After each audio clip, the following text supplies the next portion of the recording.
So today we are going to finish up social psych and then start psychological disorders. So I'm not sure quite how far we'll get with disorders, but we'll just see how it goes. So I'm going to share my screen.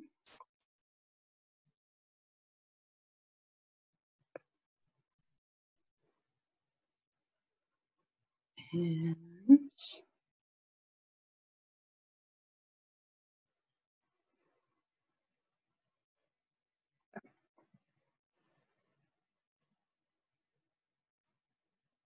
can you guys see that PowerPoint? Yeah, I can see it. Okay, perfect. All right, so we left off talking about some different experiments in social psych, some of them way back in the 50s that were maybe a little less ethical than what we would do now. So we're going to finish up. We'll talk about a couple more experiments and just things I want you guys to know for the exam. So before we get into that, a couple of quick announcements. Makeup exams. Most people have taken the exam or made up the exam already. I think there's only 1 or 2 people that I haven't heard from. And I worry about you guys because of the virus. So if something's going on and you haven't taken the exam, please let me know ASAP. Exam 4 is our final exam, but it is not cumulative. It's just like all the other exams. It's going to be on 3 chapters, chapters 13, 14, and 15. So it'll be social psych, psychological disorders, and then the treatment of psychological disorders. And that will be during finals week, during our finals week slot, which I believe is on Thursday. I'll double check that for you guys. It's on the syllabus. And then remember, you have your ongoing research requirement. And I did reach out to Dr. Steele before. She said that there were only 4 studies. It looks like now they're back up to 7, although one of them is females only. So check that out and make sure you're getting those done. Okay. So just a brief review of what we talked about actually on Thursday, not Tuesday. So social psychology is that study of how we think about, influence, and relate to one another. So everything we're talking about at the beginning of today is regarding social psychology. Okay. So I think we left off, the last thing we talked about was the Stanford prison experiment. That was the one that was in that basement in the building at Stanford, and it looked at social roles. So we're going to talk about another effect in social psych called the bystander effect.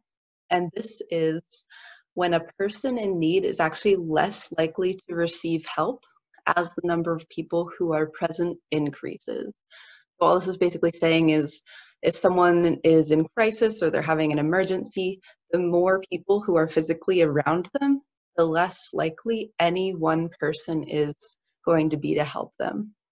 And I do want to try to play this video because I think it's interesting, but we'll see how that goes with our internet connections, my internet connection, and hopefully it won't lag. So new share. Just going to share my entire screen.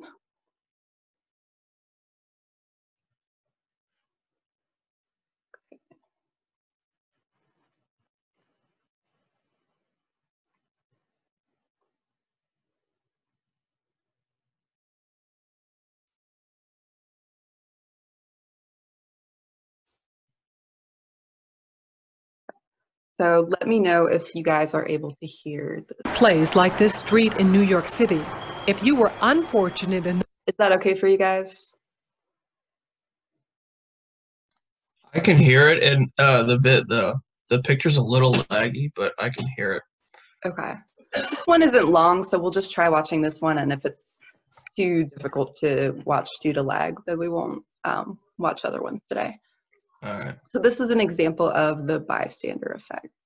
Enough to be the victim of a crime or taken ill unexpectedly, you might think that surrounded by all these people, someone would intervene. After all, isn't there safety in numbers?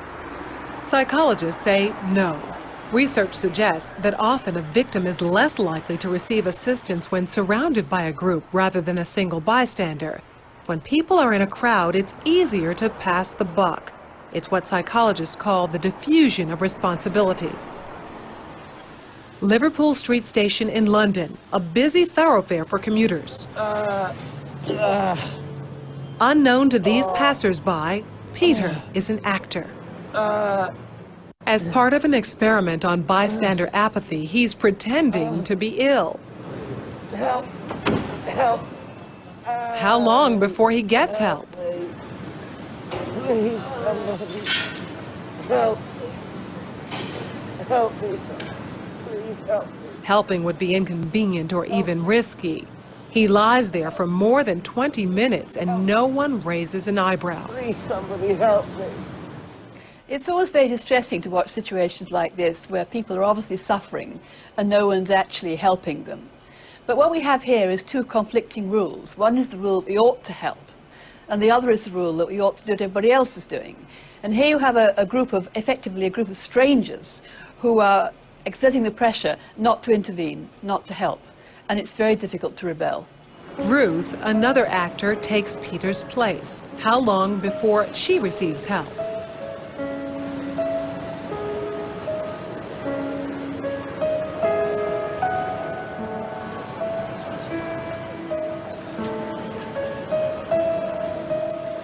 Four minutes later, and 34 people have passed without stopping. Well, people don't really want to know. They just haven't got the time. Well, they have got the time, they just don't want to get involved.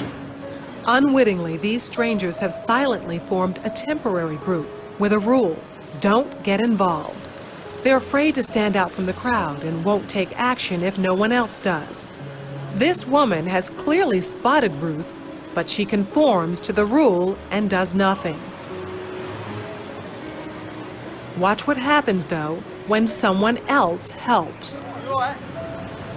You alright? Yes, thank you. Sure, you look a bit clicky, you know what I mean? She suddenly finds herself in a different group with a new rule: to help. You want to sit up? She don't look well, does she? You alright, yeah? What's wrong? First I thought she was dead. Then I sort of checked to see if she was breathing or not.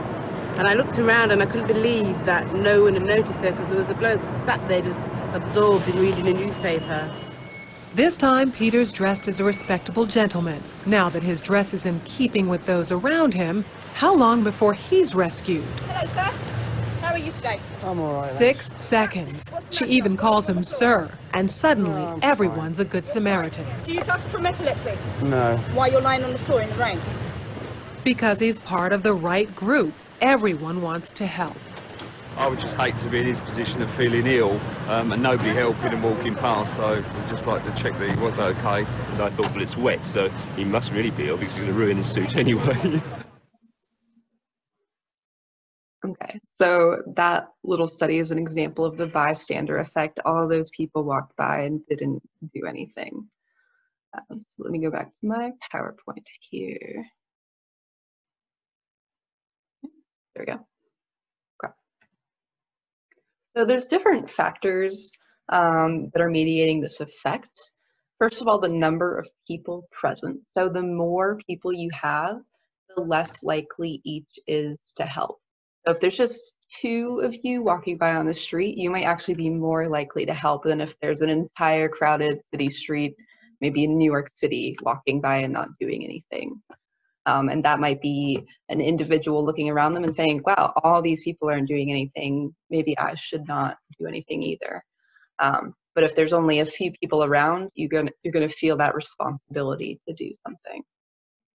There's also the factor of the risk of helping. So is there blood present? Is there an actual risk to the individual who might be aiding in the situation?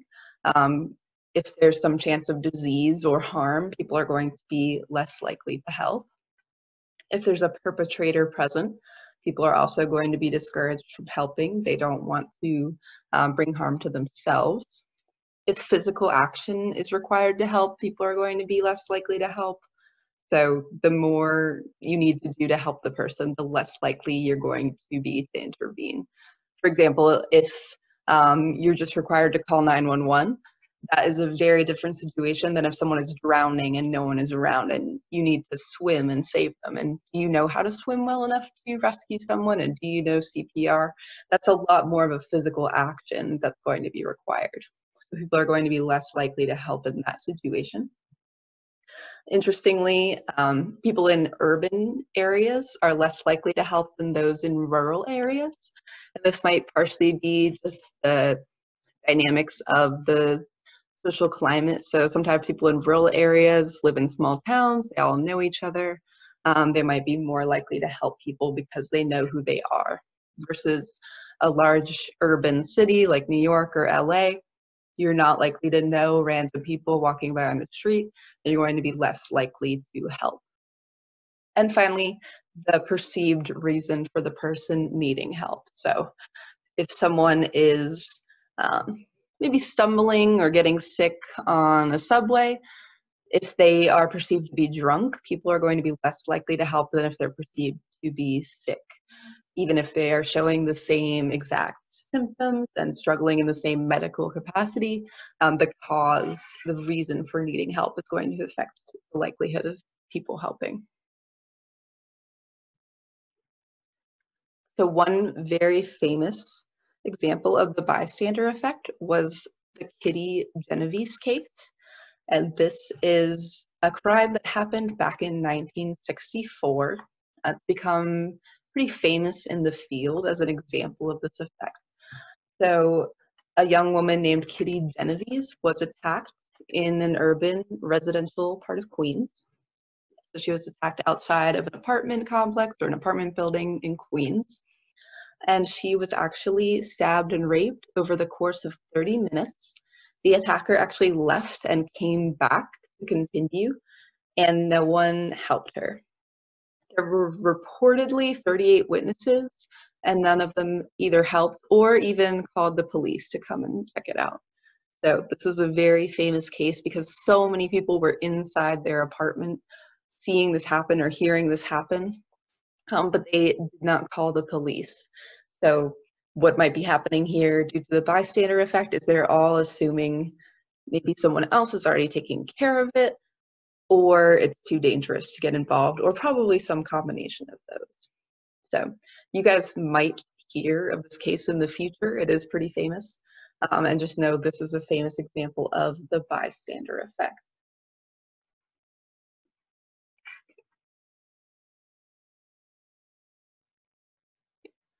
So some of these explanations were covered in the video, but one reason this occurs is diffusion of responsibility. So when more people are present, our responsibility is spread out. And you can think of if you're standing in a group of people, the more people there are, the more each one has a little bit of responsibility. That responsibility gets spread out, and no one person is going to be held accountable for not taking action or for not saving someone. If you are the only person walking by someone on the street that's in a medical crisis, you're going to feel some accountability and some responsibility because you were the only one there, you were the only one who could do anything, versus a whole group of people. That responsibility gets spread out. People tend to wrongly assume that someone else is helping or has already called 911 or whatever they need to do to intervene.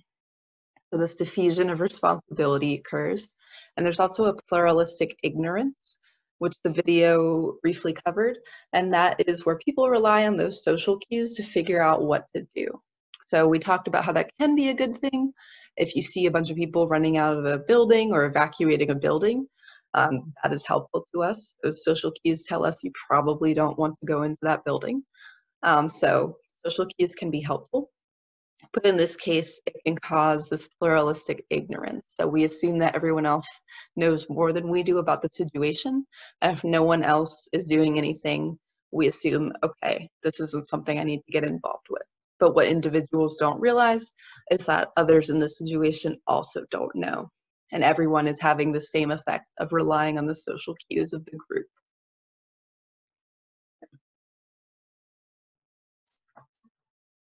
So before we move on, do you guys have any questions? Let's see if I can get my, there we go. Looks like everyone's good.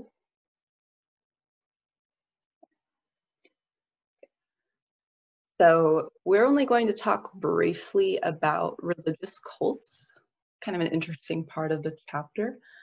There have been some particularly famous cases of religious cults and cult leaders that got a huge, massive followers to follow them, to even take their own lives. And one common thread that's usually present in these cult situations is they're typically built around a charismatic leader. So you can see this guy, Jim Jones, was a charismatic leader. Members of the cult often use what's called love bombing to lure new recruits in. So that's being almost overly affectionate and nice and pleasant and generous to someone up front. Trying to gain their favor, make them feel like you're really generous and nice so that they'll join the cult. Members then, once they do join, become isolated from outsiders. So once they're part of the group, they start to become isolated from the outside world. And then the leaders exert power and influence over their followers. And a famous example is Jonestown. Jim Jones was the cult leader, and he led 900 believers to commit mass suicide. He used conformity and obedience, which we talked about last week, to control these people. So they were very enmeshed in the cult. They had become isolated from the outside world. This was becoming their life. And he was so charismatic and so persuasive that they believed him, they were obedient. And unfortunately, even those that did not want to obey and did not want to commit suicide were shot. So they basically did not have any choice at that point but to either obey and commit this mass suicide or be executed. So there was a unanimous majority that pluralistic ignorance was happening. Everyone seeing the rest of the group not doing anything and thinking it's okay. And there's also a fear of retaliation from this powerful cult leader. And that can amplify those feelings of loneliness, isolation, helplessness, and that can keep people in the cult because the cult is what's providing for you. They're using that love bombing. So if you're starting to become isolated, that's going to seem pretty appealing to stay in the cult where you feel safe. And he used cyanide-laced Kool-Aid to basically stage this mass suicide. You guys may have heard of this. Jonestown is pretty famous. So most of the group drank the Kool-Aid, as you might have heard that phrase, and died. And those that did not were shot. There was, interestingly, one person that was kept alive to report back to the United States, and then that person later committed suicide. So quite a grisly event. This one is pretty famous, but not quite as famous. Marian Keith started a doomsday cult called the Seekers Cult. She claimed that she received messages from aliens about a cataclysmic flood that would destroy the planet on December 21st, 1955. And she claimed that these divine messages came from superior beings on other planets. So basically that she was getting messages about the end of the world from aliens. And she amassed quite a following as well. People were worried about December 21st, 1955. And social psychologists actually joined the cult undercover as quote unquote regular people or regular cult members to investigate this phenomenon. And they found these same threads of that charismatic leader, that isolation. And interestingly enough, once, of course, this didn't happen, so obviously there wasn't a cataclysmic flood on December 21st, people's different reactions. So some of them were disillusioned with the cult, others perhaps trying to make up other reasons why it might not have happened. So I'm not going to play this video just because I know it might lag, but I will post that on D2L. I think some of these cults are pretty interesting. Okay.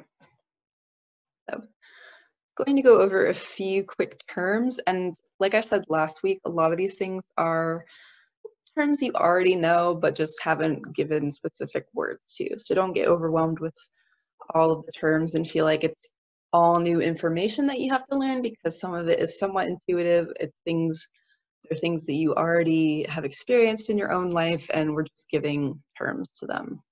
So attitudes are our variations in thoughts, ideas, and opinions towards something. So we all have different attitudes towards different things, and attitudes are learned over time. So we're not born with them. They're not innate. Racist attitudes, research has shown, have been learned. So we're not born with those. They're not innate. People learn that over time, and it's often due to parents or caregivers or other role models or guardians that can teach these attitudes. So these attitudes are comprised of cognitive, affective, just meaning emotional, and behavioral components. So our cognitive attitudes are our thoughts or beliefs about something. Our affective attitudes are those emotions and feelings. And then behavioral are the actions we actually take regarding something. And I don't actually like this chart very much, so I probably should have taken it out. This was in your book, but I think it makes this overly complicated. This is just saying that there's some stimuli. We have those 3 different components of how we feel, how we think, and how we act. That component is manifested towards that stimuli, and then we have an overall orientation coming together, or an overall attitude. I think this chart makes this a little overcomplicated, a little more complicated than it needs to be. But just understand what attitudes are and know that definition for your exam.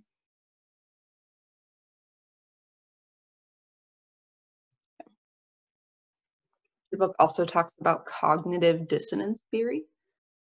And you guys may have heard of cognitive dissonance before. This is when you have that inconsistency between your attitudes and your behavior, and it creates an internal distress. So if you believe one thing, but you're not acting in line with that belief or those values, it creates this feeling of internal distress. And people are motivated to remove this bad feeling, this feeling of distress. So cognitive dissonance theory deals with how we feel internal distress when these don't align and how we remove that bad feeling.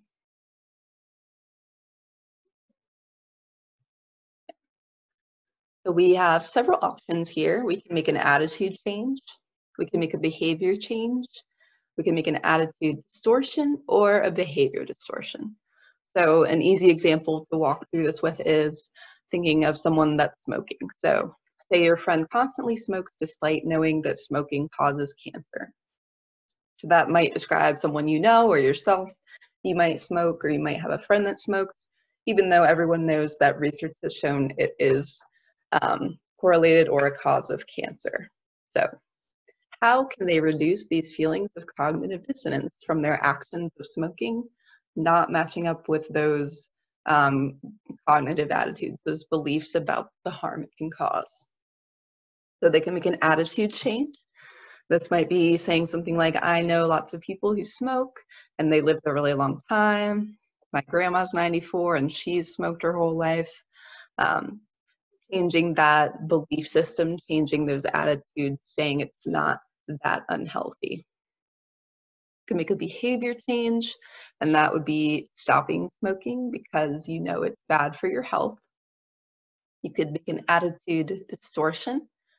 This would be distorting that belief, distorting that cognition. So thinking it's not smoking that causes cancer, it's the preservatives in the cigarettes, and those are in food too. So why should I stop smoking? I'm not going to stop eating food, etc., etc. So an attitude distortion, and then a behavior distortion of distorting that behavior. So saying, I'm only a social smoker, I really don't smoke that much, I only do it when my friends offer me a cigarette, etc. These 4 different types of changes are how we can reduce those feelings of cognitive dissonance. And so you can see the behavior change in this example is the one that's actually causing that prior cognition to align with your actions. The others are keeping that behavior of smoking and changing something else.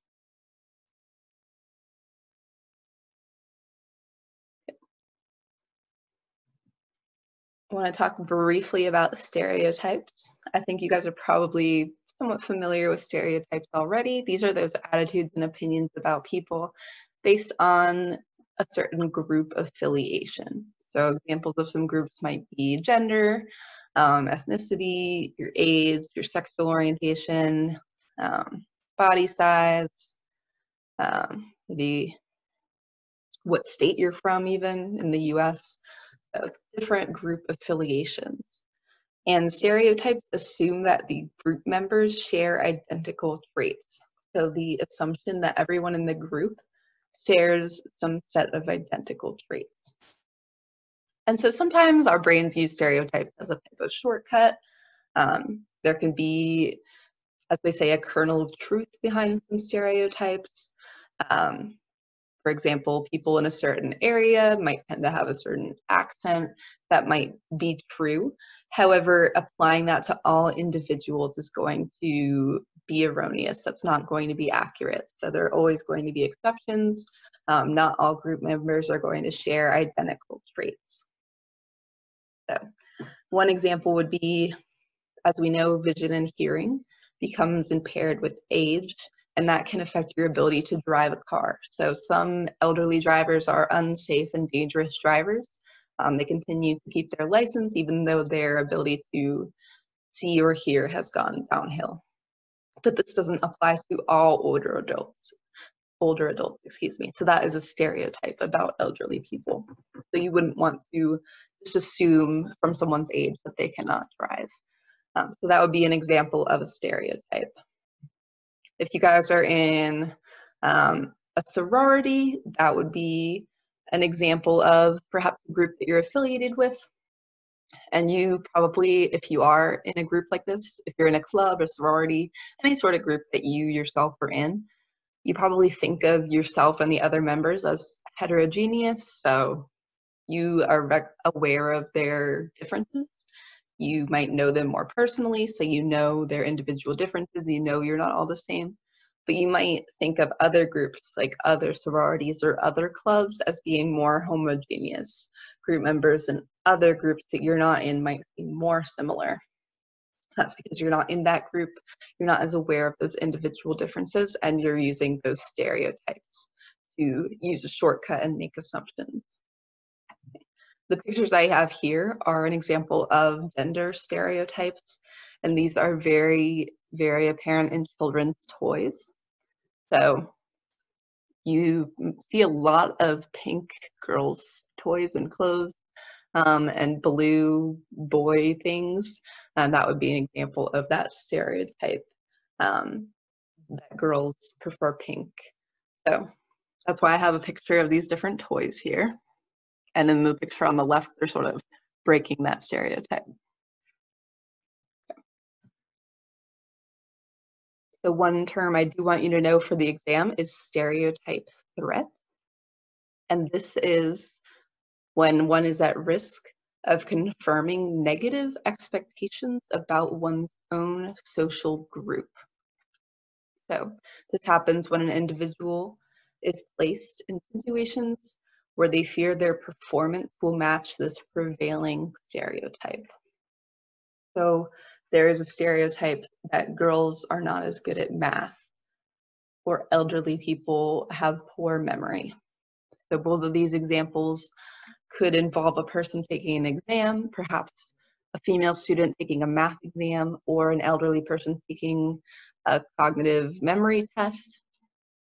They're going to feel the stereotype threat where they worry that their performance will match that prevailing stereotype. And that often can actually distract them during testing. And Of course, when you're distracted, you don't perform as well. So it can actually make them perform worse and further confirm the stereotype. So thinking during an exam, I feel like everyone thinks that I'm going to do bad on this because I'm a part of XYZ social group.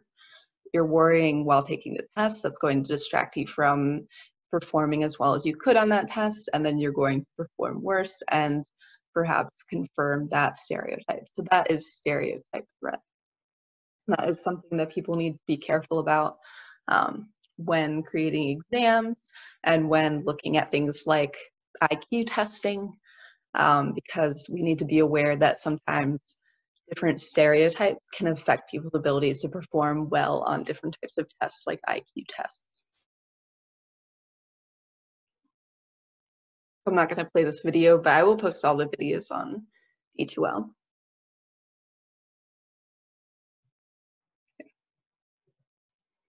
Prejudice is learned negative attitudes or opinions towards certain groups. So again, they're not innate, they're learned, you learn them over time, they're negative, and they're your attitudes or opinions. So common examples of prejudice would be racism, sexism, xenophobia, sexism,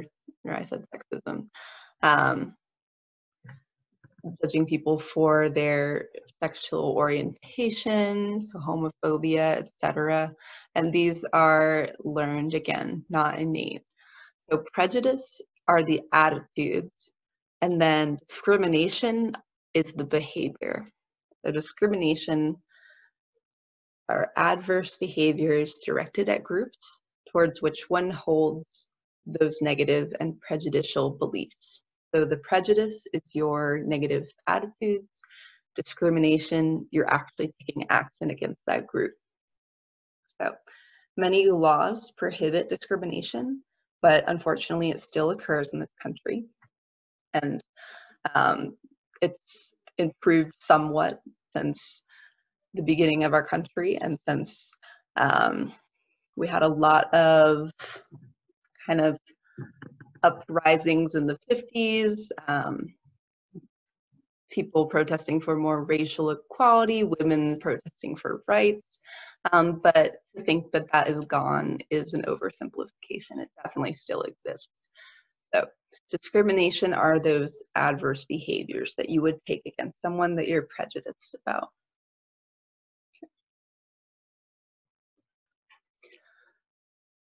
Another term I want you to know for the exam is scapegoat. And a scapegoat is a less powerful person or group that is blamed for one's own problems.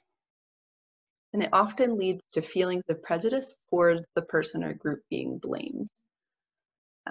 So people can feel more empowered when they exert control over those that have less power than themselves.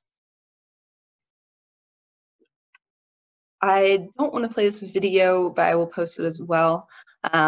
Your book talks about realistic conflict theory, and I'll just describe this experiment to you guys instead of making you watch it, but I'll post it so you can watch it. So the theory says that there are few desirable jobs available, and the reason that conflict exists between people is a competition for limited resources. So we get into conflicts when we are competing for limited existing resources.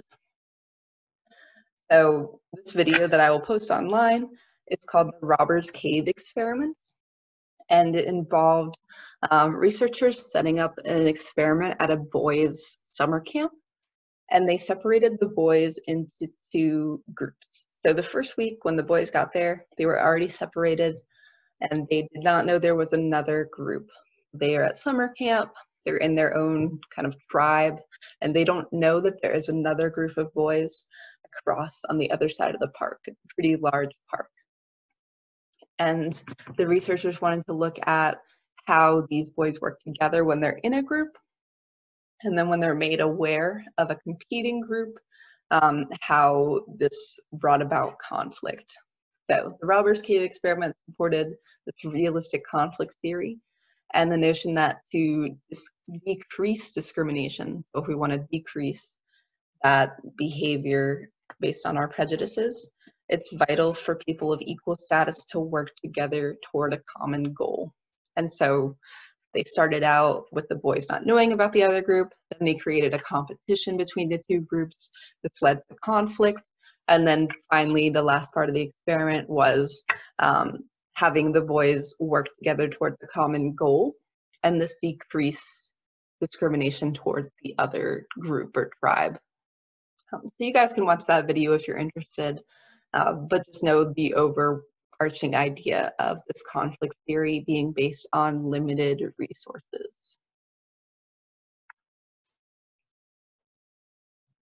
Okay. So we're almost done with social psych. I just have a few more topics. And this one I think is going to be pretty intuitive for you guys, interpersonal attraction, and what things affect our attraction to other people. So obviously physical attractiveness. We tend to like people that we find physically attractive. And research has shown that attractive people are actually assumed to possess positive personality traits even when they don't. So we tend to associate attractiveness with other positive personality traits like niceness or some other skill or generosity, even if that's not something the attractive person actually possesses. We also tend to be attracted to those that are similar to us, which kind of makes sense. If people have common interests, they're probably going to be more attracted to each other.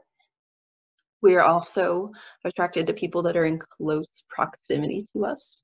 That's pretty relevant right now with the pandemic and everyone self-isolating.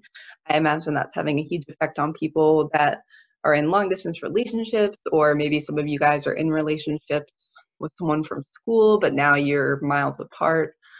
So that can be difficult due to the lack of proximity. We also tend to be attracted to people that like us. So if they like us, that makes us like them more. And then our time and experience with another person. So the more time we spend with someone, the more we tend to like them. And that is related to this effect on the next slide, the mere exposure effect. The mere exposure effect says that the more time and experience that we have to either a person or a thing, that's associated with an increased liking of that person or thing. So the more and more time you spend with someone, the more you're going to like them. That's called the mere exposure effect. You're merely being exposed to them and you're liking them more. That's an interesting thing to note about attraction. And then I have one last experiment to talk to you guys about in social psych. And this is the Bobo doll experiment. And this is an experiment from the 60s that wanted to look at modeling and aggression. So researchers were curious. The children learn these aggressive behaviors by watching adults. If they see someone modeling aggression, are they going to be more aggressive themselves? And this study found that yes, the environment can strongly influence violence and aggression. So this researcher, Albert Bandura, conducted what he called the Bobo doll experiment back in the 60s. And again, he wanted to understand the effects of behavior modeling and social learning on aggression. And you guys remember from the learning chapter, social learning is just learning by watching someone else. So in this Bobo doll experiment, again, I'll post this video. He had one of these punching dolls. And it's that kind that you punch it and it pops right back up. And he had two different conditions. So in one condition, he had children watch adults treat the doll aggressively. So they would punch it in the nose, they'd punch it with a mallet, toss it in the air aggressively, kick it around the room. In the other condition, children watched an adult that did not attend to the doll and calmly did something else. So they had another activity in the room. And in the non-aggressive condition, the adult role model was just doing something else non-aggressive. So children either viewed the aggressive behavior or the non-aggressive behavior. And Bandura found that those children that did see that adult being aggressive towards the Bobo doll, the ones that saw the adult punching it, throwing it around the room, they actually copied that behavior. So they did see that adult modeling that behavior, and then they did the same thing. And you can see these kind of funny pictures on the bottom right of children punching the doll and throwing it around the room. So it's kind of an interesting video to watch. I'll post that one. But I could see this being very relevant now with video games and people curious how video games influence aggression. And again, I think there's mixed research about that. But this study did show that children model that aggressive behavior. So check that one out if you want to watch the video. And we're going to switch gears now to psychological disorders.